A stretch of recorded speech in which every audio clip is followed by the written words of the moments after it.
صباح الفل يا حاج بدير. اهلا، ازيك يا استاذ وليد؟ اخويا وصاحبي وحبيبي وعشرة عمري سيادة المستشار موجود؟ اه موجود. انا مش عايز اقول لك فرحتي بسيادة المستشار عاملة ازاي، ولا اقول لك؟ هقول لك. اول ما سمعت الخبر الدمعة فرت من عيني. فرت؟ ايوه فرت من عيني.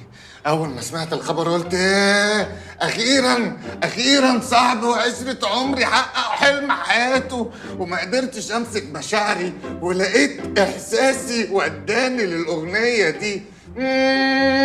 كل بيضرب نار لسياده المستشار، اخوه العفو في رحله والجار دايما للجار. انا هفضل اغني كده على الباب ولا ايه؟ لا لا ابدا، بيتك ومسرحك، بس الصراحه انا عندي ضيف مهم جوه يعني، فمش هنبقى واخدين راحتنا.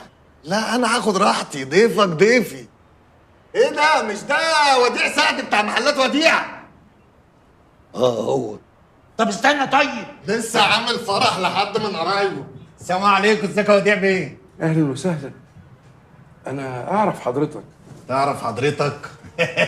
ده كلام برضه، ده كلام. انا وليد ليدو العاو، مطرب المهرجانات. بتاع مهرجان ايه؟ ما انتش قد الدب يا كلبي ولا قد حواراته، ليه عايزني تاخدني معاك في البحر وسمكاته؟ كل أيوة. الكتاب يا قلب. مش عارفها دي؟ ايوه مظبوط كده مظبوط.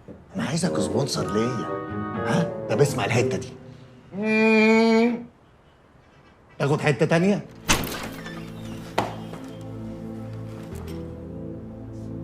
هي في مصالح بيني وبينه، التاني بقى اللي ملوش لازمه ده براحتك. تمام؟ تمام.